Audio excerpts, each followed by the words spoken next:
Hi, boys and girls. It's Miss Ferreira. I'm back for another chapter of the young Cam Jansen book that we're reading currently. And this book is called Young Cam Jansen in the Library Mystery. I'm just going to quickly summarize what we've read so far from chapters 1, 2, and 3. The story starts off with Cam, Eric, and Mr. Shelton in the library, and they wanted to check out some books at the library. And from the library, they were going to head over to the grocery store. When they got to the grocery store, Mr. Jansen went to take out his shopping list and he realized that it wasn't in his pocket anymore. So the problem of the story, Mr. Jansen lost the shopping list. Now, you really can't go grocery shopping without a list unless you remember it. Now, I know Cam has an amazing memory, but she couldn't remember the shopping list and what was on it because she never even saw the list. She needs to be able to see the list and read it in order to put it in her amazing memory that she has. But she really can't help out because she never saw the list.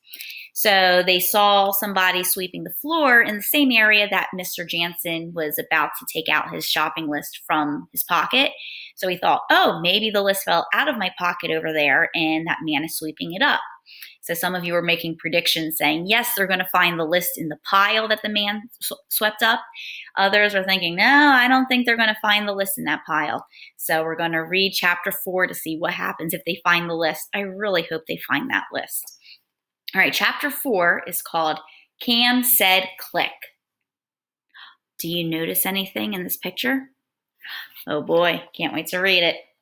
Cam, Eric, and Mr. Jansen hurried to the corner of the store.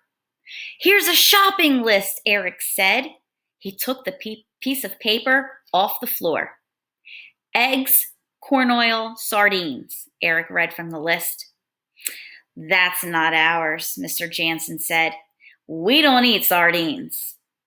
Cam looked at the list. Someone threw this out, Cam said. There's a check next to everything. There were other papers on the floor, but no other shopping lists. Maybe I dropped it in the car, Mr. Jansen said. Maybe I dropped it in the library. Mr. Jansen turned. He walked towards the exit. Cam and Eric followed him. So here they are looking at the list that they found on the floor, but they're realizing, nope, that's not their list. And there's Mr. Jansen thinking maybe it's in the car or maybe he dropped it at the library. Cam looked at the magazines and books. She looked at the towers of tissue boxes, canned peaches, and blueberries. Cam looked at the books again. Lots of them were mysteries. Oh, Cam said, and closed her eyes. Cam said, click. Wait, she told her father and Eric. Eric and Mr. Jansen stopped by the exit. Oh, she said with her eyes still closed. There it is. I'm looking at a picture of a small piece of the shopping list. I'm looking at it right now. So there's Cam, and she's looking at all the things in the grocery store, and it's making her think of something and making her remember something. And she's saying she's looking at a small piece of the list in her memory. And there she is, picturing it in her mind.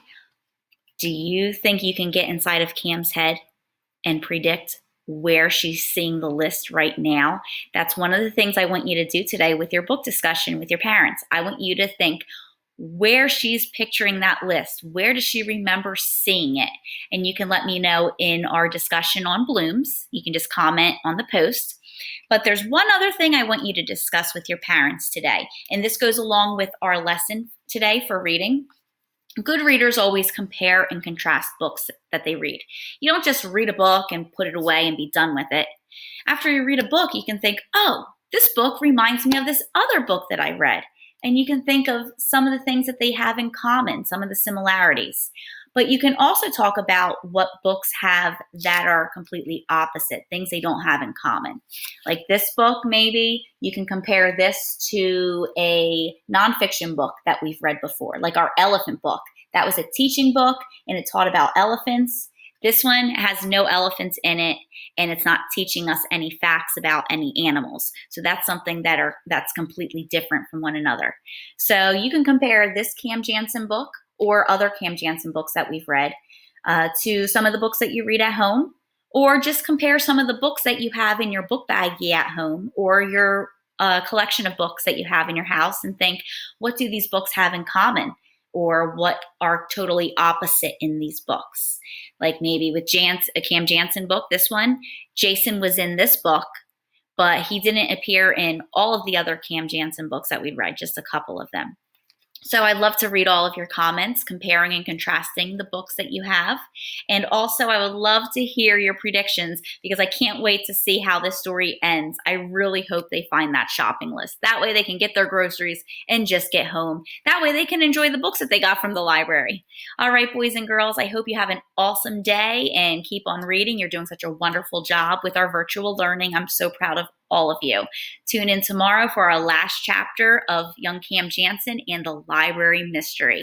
Rock on. Bye.